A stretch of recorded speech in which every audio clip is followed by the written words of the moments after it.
Hola y damos la bienvenida a un nuevo análisis a fondo. Hoy ponemos sobre la mesa un tema verdaderamente fascinante. Vamos a hacer una exploración de la mente, la vida y sobre todo la metodología del sexto campeón del mundo de ajedrez, Mikhail Botvinnik, universalmente conocido como el patriarca de la escuela soviética. Y bueno, para construir el panorama de esta sesión, hemos recopilado una pila enorme de fuentes. Desde biografías exhaustivas y archivos históricos de la Federación Internacional hasta análisis técnicos de partidas icónicas, artículos de historiadores y apuntes sobre inteligencia artificial. Pues sí, estoy encantada de estar aquí porque es un material de una riqueza inmensa.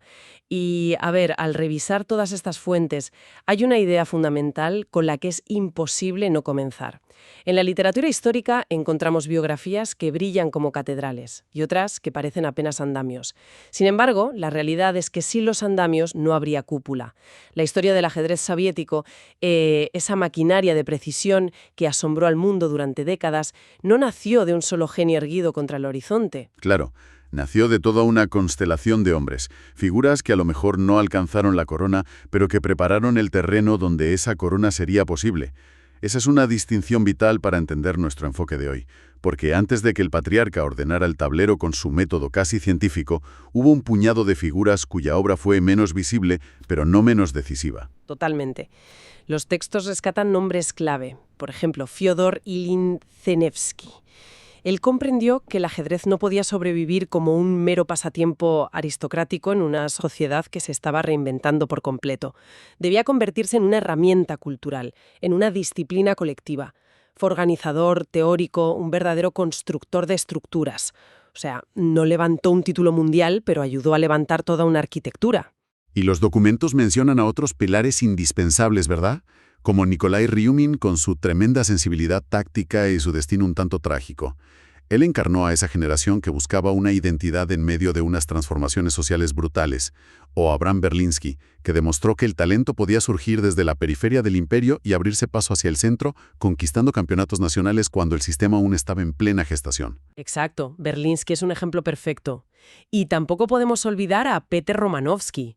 Según las fuentes, aportó algo más sutil y quizá más profundo, la pedagogía.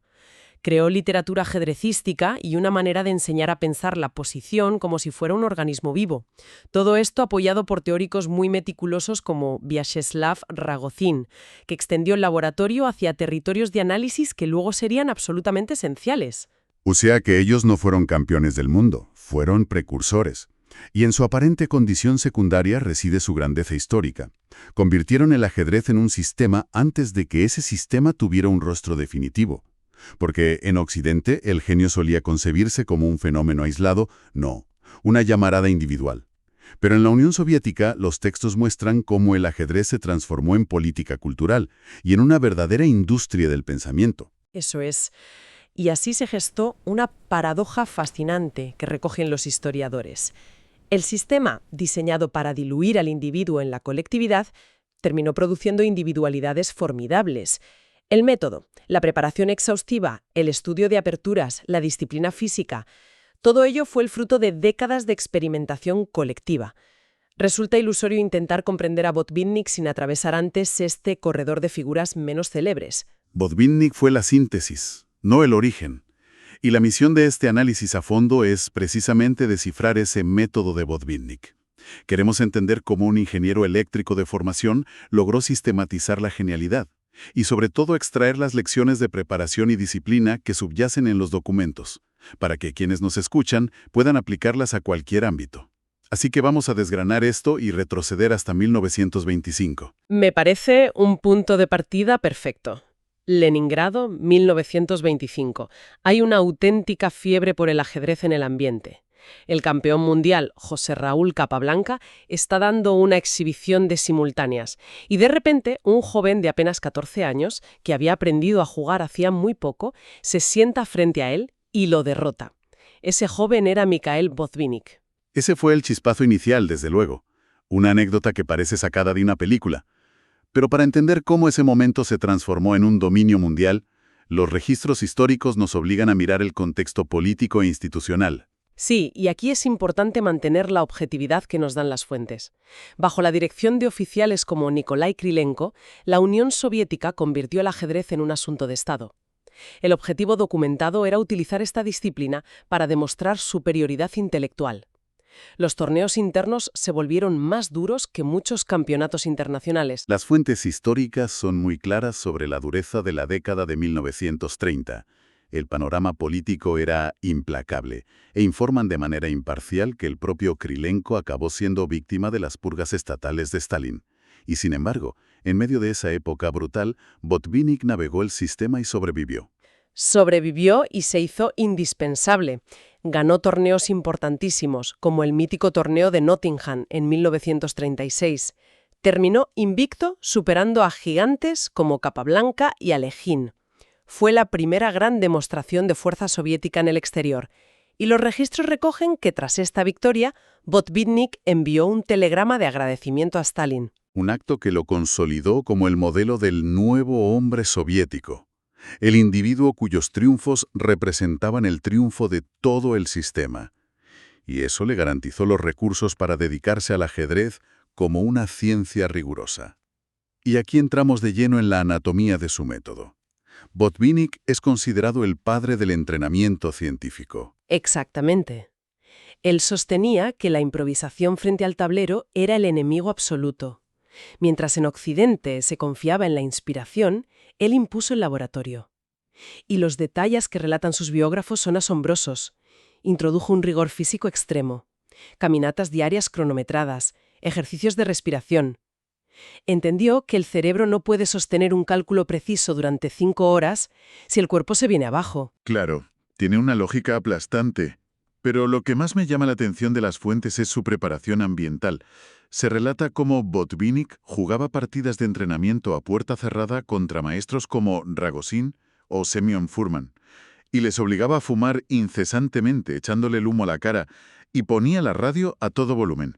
Sí, parece una locura hoy en día, suena a tortura psicológica, pero en el marco mental de Botvinnik, puramente de ingeniero, era algo funcional.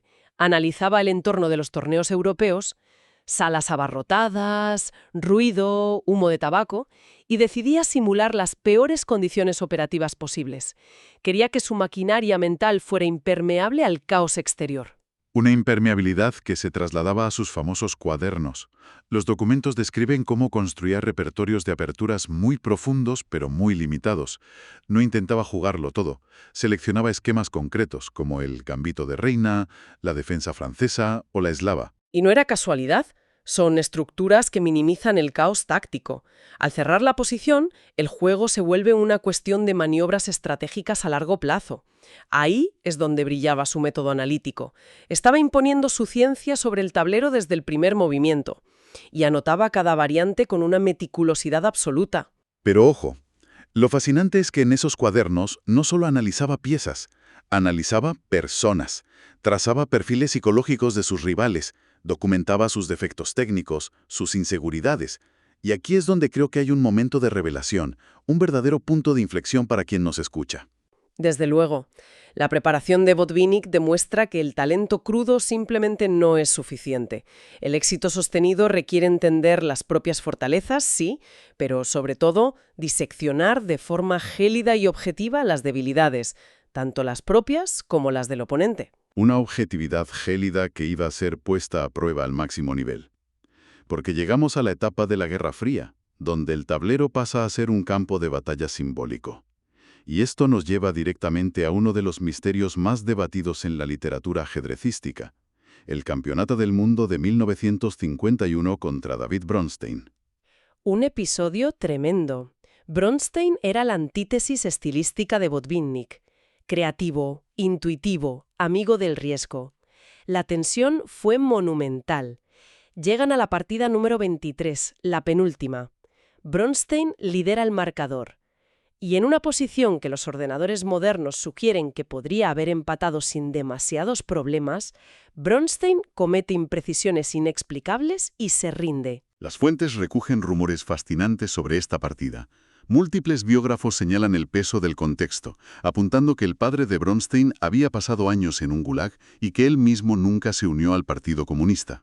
Décadas después, Bobby Fischer lanzaría la acusación de que existían partidas amañadas por los soviéticos. Sí, y reportando esto con total neutralidad, hay que dejar claro que los textos históricos exponen esto como teorías. No hay pruebas definitivas de una orden directa. Pero es innegable que todo ese contexto añadía una capa de presión psicológica gigantesca a la narrativa de aquel campeonato y a la rivalidad. Una guerra psicológica que se extendía a otros retadores. Hay testimonios que diagnostican que Vasily Smyslov, otro gigante del ajedrez, sufría un verdadero complejo de inferioridad ante la aura austera e inescrutable de Botvinnik. Botvinnik sabía ocupar el espacio psicológico, sin duda. Pero esa coraza se fracturó en 1960. Emerge la figura de Mikhail Tal, el mago de Riga. Tal representaba todo lo que el método de Botvinnik intentaba suprimir. Caos puro, sacrificios especulativos. Y asombrosamente, Tal destroza a Botvinnik y le arrebata el título. Para muchos, sufrir una derrota tan aplastante a los 49 años habría significado el retiro. Pero Botvinnik reacciona aplicando su método. Se encierra a analizar implacablemente su derrota. Y su autocrítica revela algo muy concreto. Descubrió que su falta de resistencia en posiciones complejas durante la quinta hora de juego era su perdición.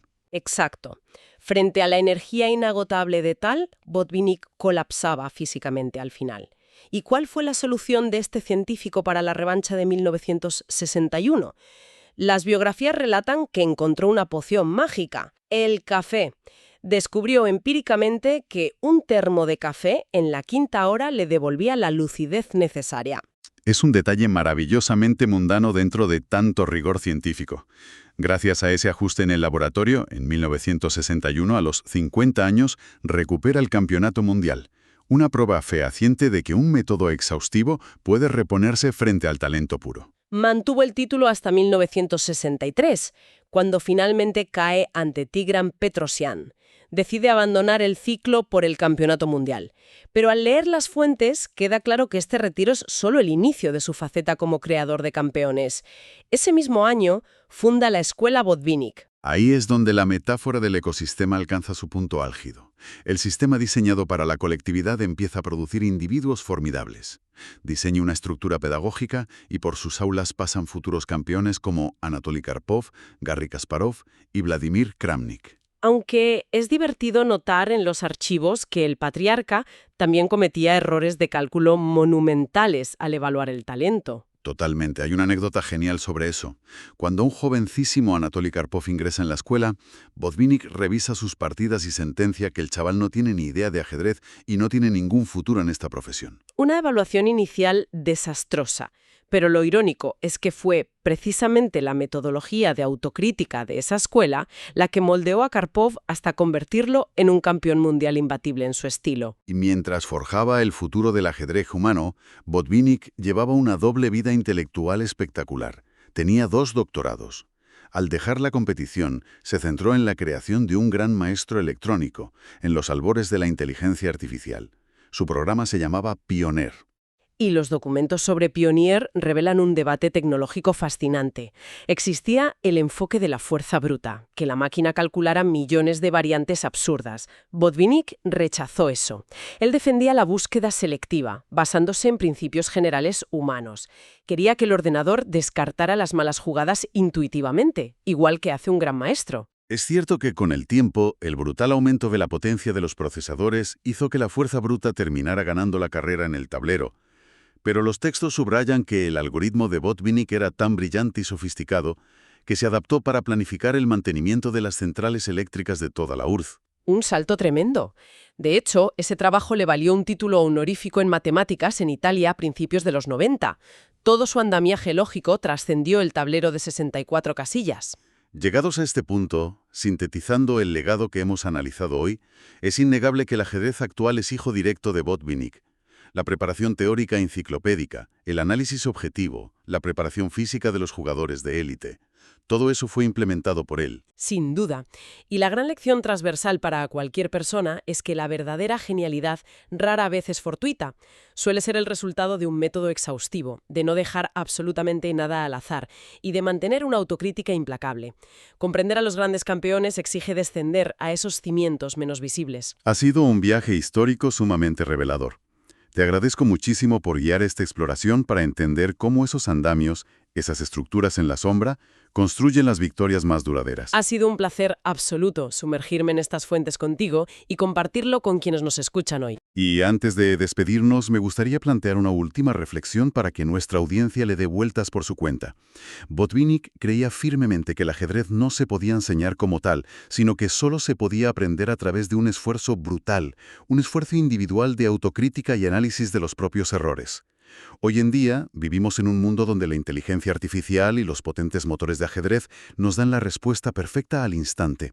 Y la pregunta es, si las máquinas nos quitan la necesidad de sufrir buscando nuestros propios errores, ¿estamos perdiendo la herramienta fundamental de aprendizaje que hizo invencible aquella escuela soviética?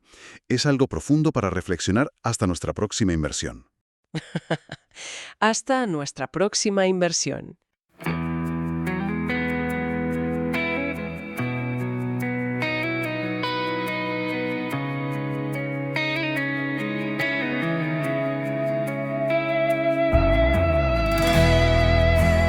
Dicen que soy frío,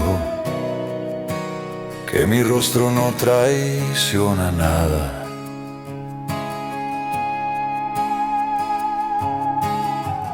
No saben que antes de cada partida cuento los latidos como si fueran piezas invisibles. No empiezo con un movimiento, empiezo la noche anterior. Mido el sueño, el peso del pan, la claridad de la mente. No es obsesión, Es miedo. Miedo a que el caos encuentre una grieta.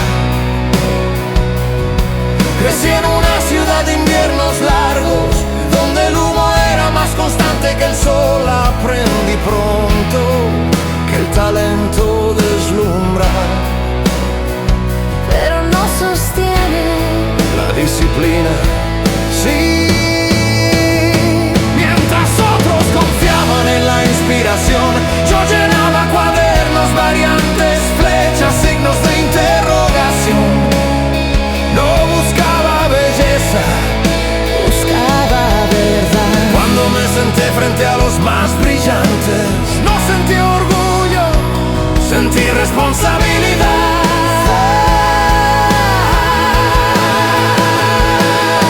Cada partida era un examen que no solo me evaluaba a mí. Había un sistema detrás, una expectativa, una mirada que pesaba más que el reloj. Perdí, volví, perdí otra vez. Y regresé aún más metódico, no porque odiara caer, sino porque odiaba no comprender, porque había caído. Y sin que transformé el juego. No fue ambición, fue necesidad. El ajedrez no podía seguir siendo un arrebato romántico.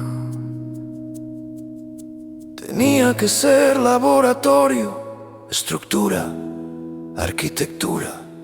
Entrenaba con ruido alrededor para que nada me sorprendiera. Convertí la distracción en rutina, la presión en combustible. Si parezco exacto es porque el error me duele, Como una fisura en el hueso. En casa era distinto. allí no había tablero, había una voz que me pedía descanso. Una hija que corría por el pasillo. Un silencio sin relojes. En esos momentos no era símbolo de nada. Solo un hombre con los hombros cansados y el deseo secreto de que alguien entendiera que detrás del método había un corazón temblando y que toda esa disciplina no era frialdad, era una forma desesperada de protegerlo.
say I am cold, that my face betrays nothing. They do not know that before every game I count my heartbeats as if they were invisible pieces. I do not begin with a moon, I begin the night before. I measure sleep, the weight of breath, the clarity of the mind. It is not obsession, it is fear. Fear that chaos will find a crack.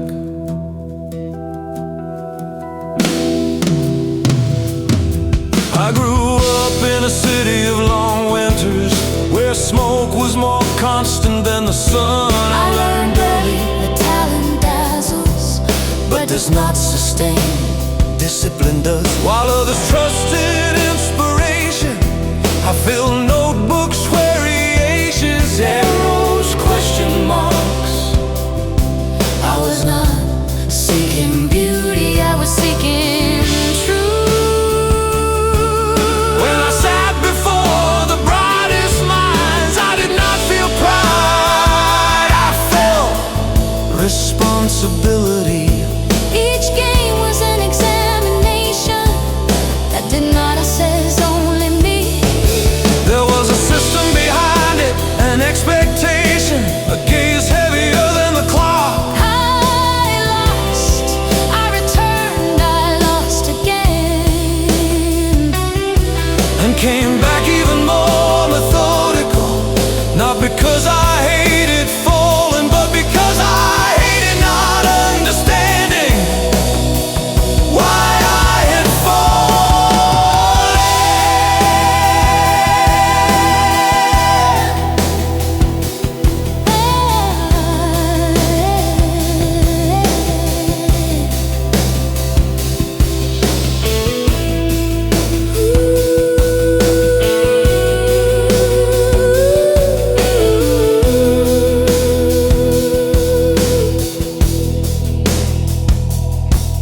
They say I transformed the game. It was not ambition, it was necessity. Chess could no longer remain. A romantic impulse, it had to become laboratory structure, architecture. I trained with noise around me, so nothing would surprise me. I turned distraction into routine, Pressure into fuel. If I seem exact, it is because error hurts me like a fracture in bone. At home it was different. There was no board there, there was a voice asking me to rest. A daughter running down the hallway, a silence without clocks. In those moments I was no symbol of anything.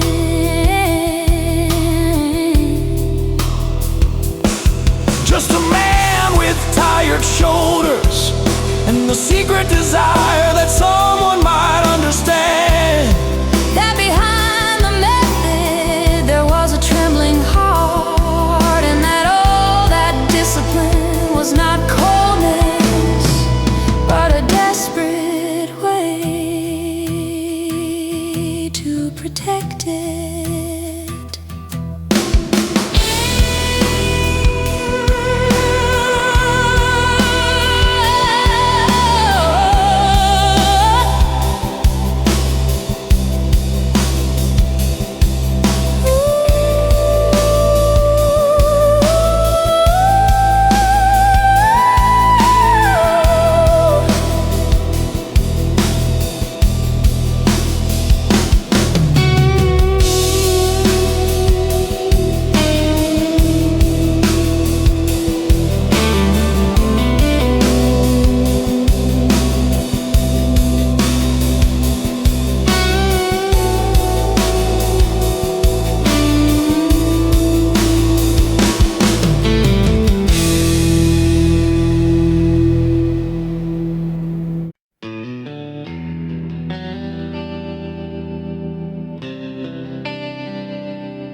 dicono che sono freddo, che il mio volto non tradisce nulla.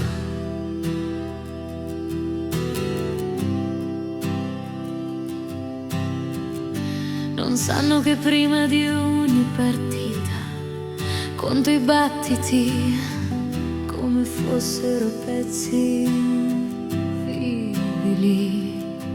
Non inizio con una mossa, inizio la notte prima. Misuro il sonno, il peso del pane, la lucidità della mente. Non è ossessione, È paura. paura che il caos Trovi una crepa. Sono cresciuto in una città di inverni lunghi, dove il fumo era più costante del sole. Ho imparato presto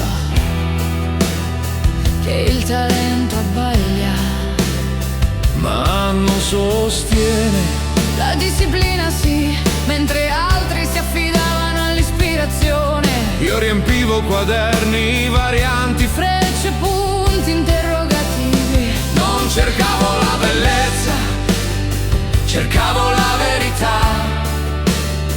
Quando mi sono seduto davanti ai più brillanti, Non ho sentito orgoglio, ho sentito responsabilità. ogni partita era un esame che non valutava solo me. C'era un sistema dietro, un'aspettativa, uno sguardo più pesante dell'orologio. Ho perso, sono tornato, ho perso ancora e sono rientrato ancora più metodico. Non perché odiassi cadere, ma perché odiavo non capire perché ero caduto. Ive, Dicono che ho trasformato il gioco, non è stata amnezione, è stata necessità. gli scacchi non potevano restare un impulso romantico, dovevano diventare laboratorio. Struttura,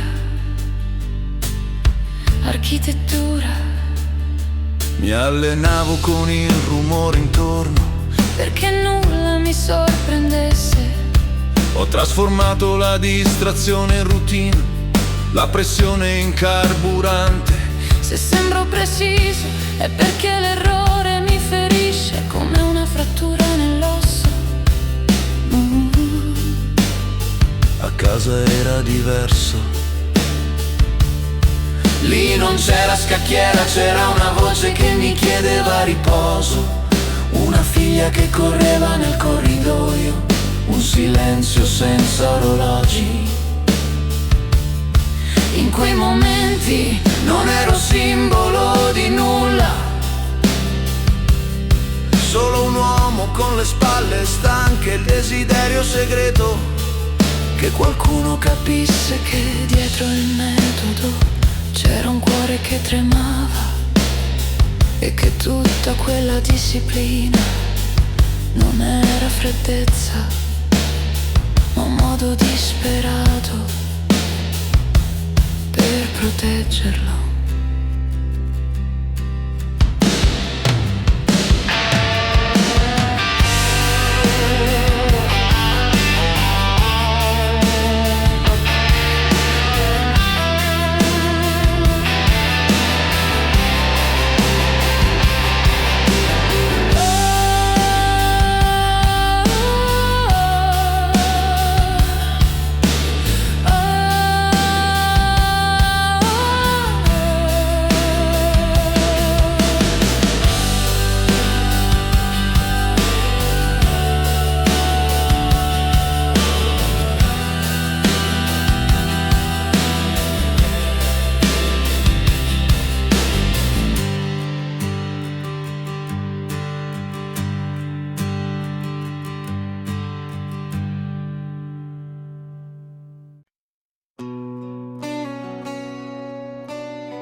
Говорят, что я холоден, что мое лицо ничего не выдает. Они не знают, что перед каждой партией я считаю удары сердца, словно это невидимые фигуры. Я начинаю не с хода, я начинаю накануне ночью. Измеряю сон, вес хлеба, ясность ума. Это не одержимость, это страх. Страх, что хаос найдет трещину. Я вырос в городе долгих зим, где дым был постояннее солнца. Я рано понял, что талант ослепляет, но не удерживая дисциплина, удерживает. Пока другие полагались на вдохновение, я заполнял тетради, варианты, стрелки, знаки вопроса. Я не искал красоты, я искал истину. Когда я сел напротив самых блестящих, я не почувствовал гордости, я почувствовал ответственность. Каждая партия была экзаменом, который оценивал не только меня. За спиной стояла система ожидания, взгляд тяжелее шахматных часов. Я проиграл, я вернулся, я проиграл снова и вернулся еще более методичным.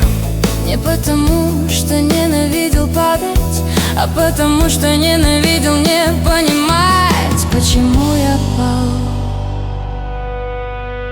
Говорят, я преобразил игру. Это была не амбиция, Это была необходимость. шахматы не могли оставаться романтическим порывом. Они должны были стать лабораторией структуры, архитектуры. Я тренировался в шуме, чтобы ничто не могло меня удивить. Я превратил отвлечение в привычку, давление в топливо. Если я кажусь точным, то потому, что ошибка причиняет мне боль, Как трещина в кости. дома все было иначе. Там не было доски, Был голос, просивший меня отдохнуть. дождь, бегущая по коридору, тишина без часов. В эти моменты я не был ничем символом. Лишь человек с усталыми плечами и тайным желанием. Чтобы кто-то понял, что за методом скрывалось дрожащее сердце, и что вся эта дисциплина была не холодностью, Отчаянным способом его защитить.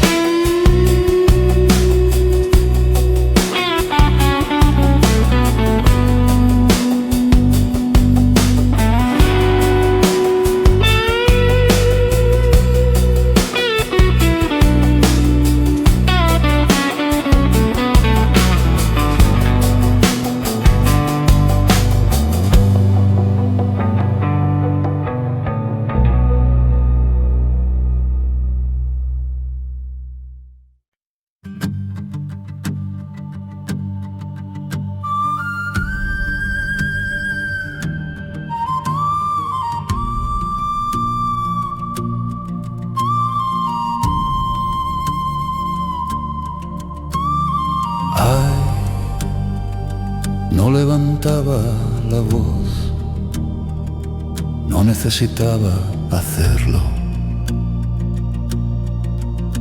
Cuando entraba en la sala, el aire cambiaba de densidad,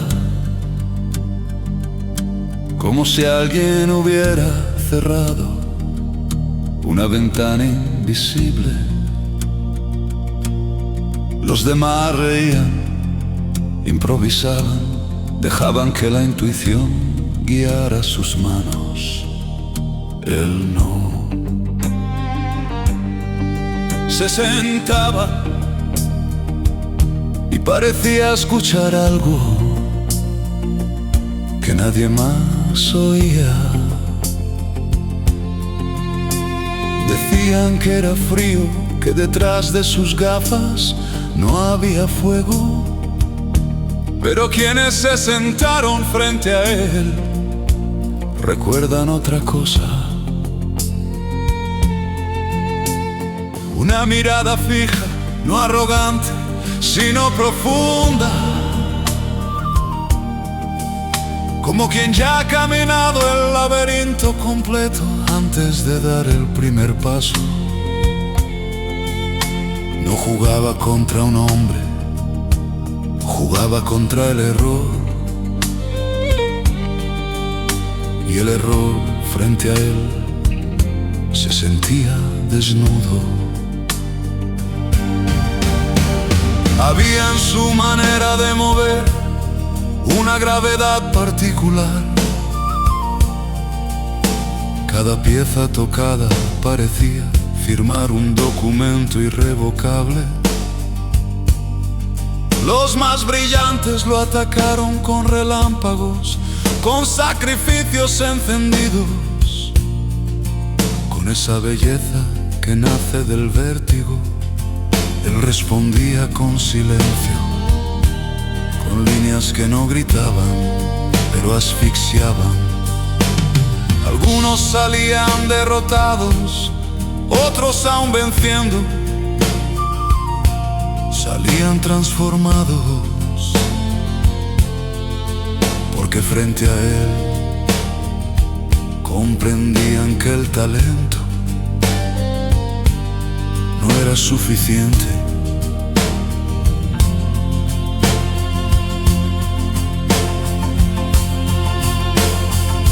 En los pasillos se decía que entrenaba como un atleta, que llenaba cuadernos hasta la madrugada, que convertía el ajedrez en ciencia dura. Muchos lo criticaban, muchos lo temían, pero todos en secreto empezaron a imitarlo. El juego cambió sin anunciarlo, se volvió más profundo, más exigente, más implacable. Y aunque nadie lo confesara, sabían que era por él. No celebraba con euforia, no se derrumbaba en público, parecía hecho de piedra. Pero quienes lo observaron de cerca advirtieron el temblor leve en la mano después de una batalla larga. El suspiro contenido cuando el reloj se detenía. Había emoción, sí, pero disciplinada, guardada como un secreto necesario. Para algunos fue símbolo, para otros adversario imposible, para todos referencia. No era el más brillante, no era el más audaz, era el más inevitable.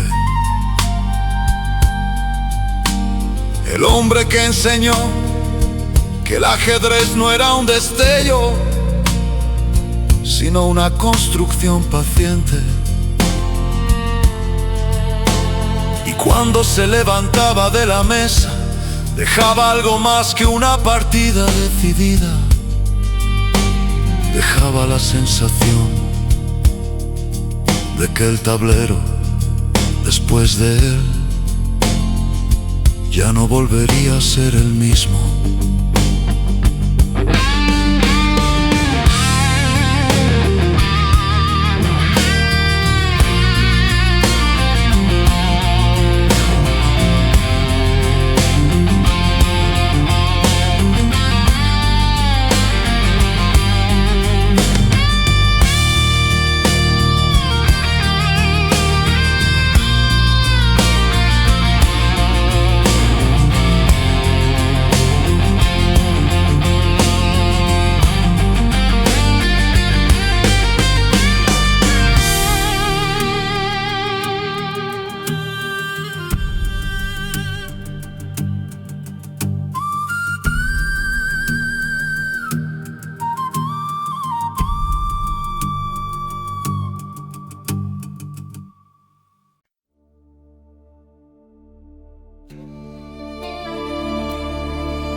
He did not raise his voice. He did not need his voice. He did not need to.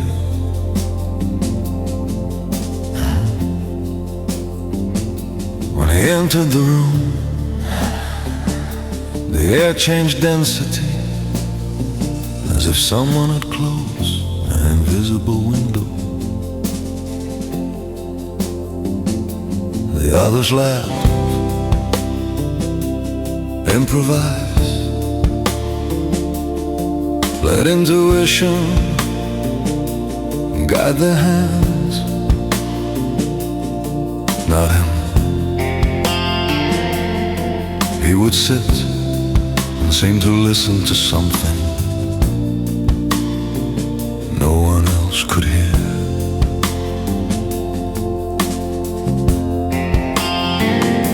They said he was cold, that behind his glasses there was no fire.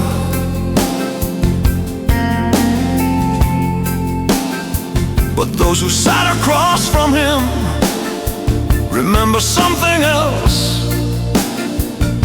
A steady gaze, not arrogant, but deep, like someone who already walked the entire labyrinth before taking the first step.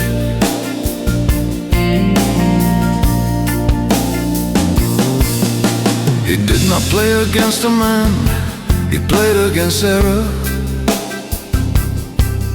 And error before him felt naked. There was in his way of moving a particular gravity. Each piece he touched seemed to sign an irrevocable document. The brightest attacked him with lightning, with blazing sacrifices, with that beauty born of vertigo. He answered with silence, with lines that did not shout, but suffocated. Some left defeated, others, even in victory, left transformed. Because before him, they understood that talent was not enough.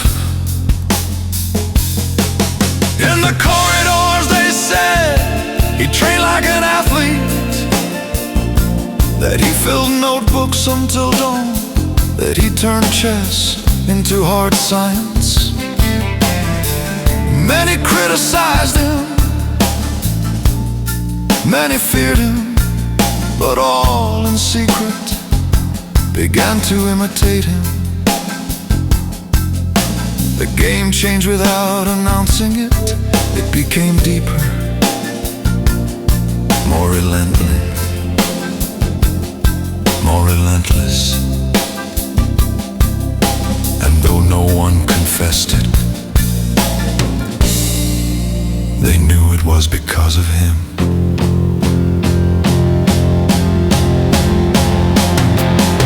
He did not celebrate with euphoria.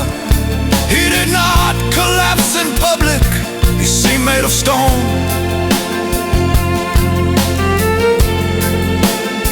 But those who watched him closely noticed the slight tremor in his hand after a long battle, the restrained sigh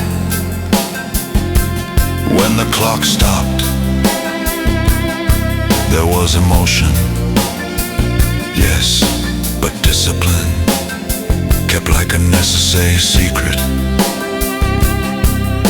For some he was a symbol, for others an impossible adversary, for all a reference point. He was not the most brilliant, he was not the boldest, he was the most inevitable.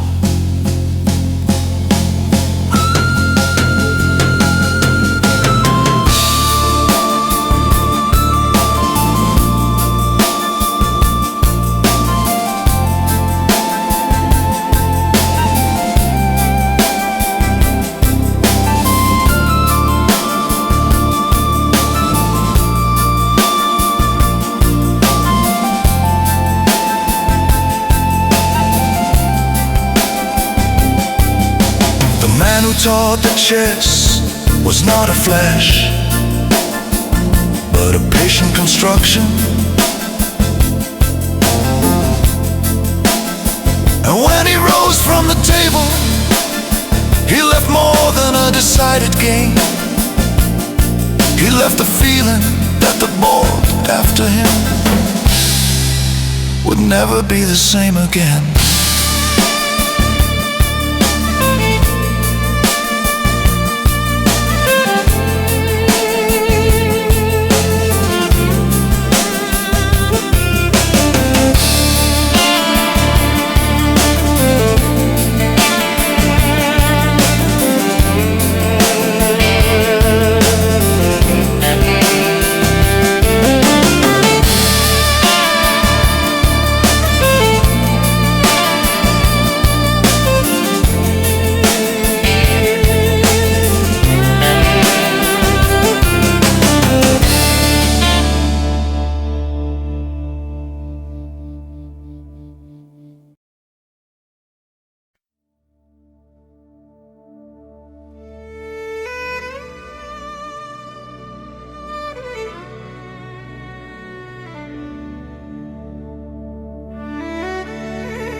Non alzava la voce, non ne aveva bisogno. Quando entrava nella sala l'aria cambiava densità, come se qualcuno avesse chiuso una finestra invisibile. Gli altri ridevano, improvvisavano, lasciavano che l'intuizione guidasse le loro mani. Lui no.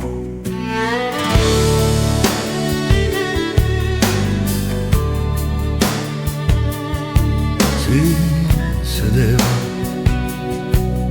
e sembrava ascoltare qualcosa che nessun altro riudiva. Dicevano che fosse freddo, che dietro i suoi occhiali non ci fosse fuoco. Chi si sedette di fronte a lui ricorda altro, uno sguardo fisso, non arrogante, ma profondo come chi ha già percorso l'intero labirinto prima di fare il primo passo.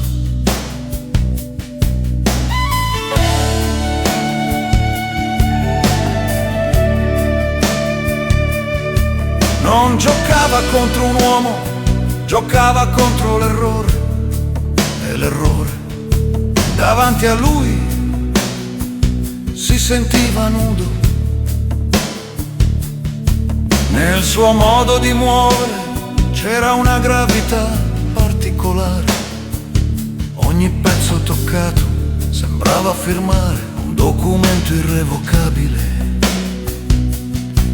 I più brillanti lo attaccarono con fulmini, con sacrifici ardenti, con quella bellezza che nasce dal vertigine. Lui rispondeva con il silenzio, con linee che non gridavano, ma soffocavano. Alcuni uscivano sconfitti, altri anche vincendo. Uscivano trasformati, perché davanti a lui capivano che il talento non bastava.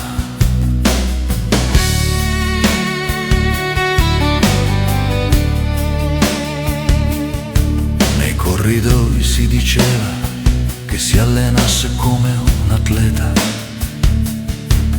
che riempisse quaderni fino all'alba, che trasformasse gli scacchi in scienza rigorosa.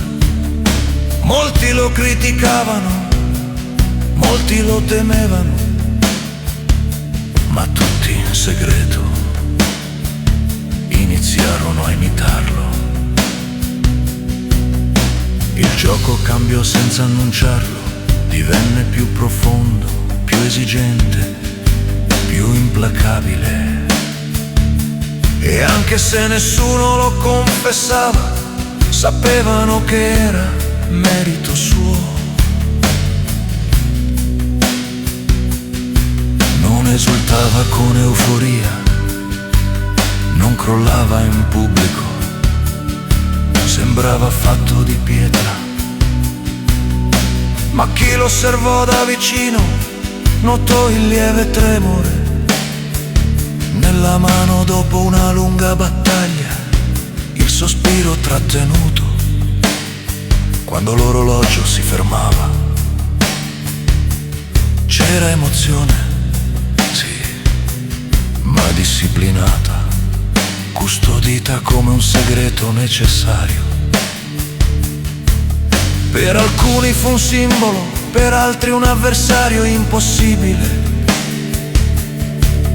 Per tutti un punto di riferimento.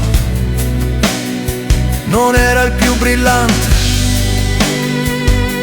non era il più audace,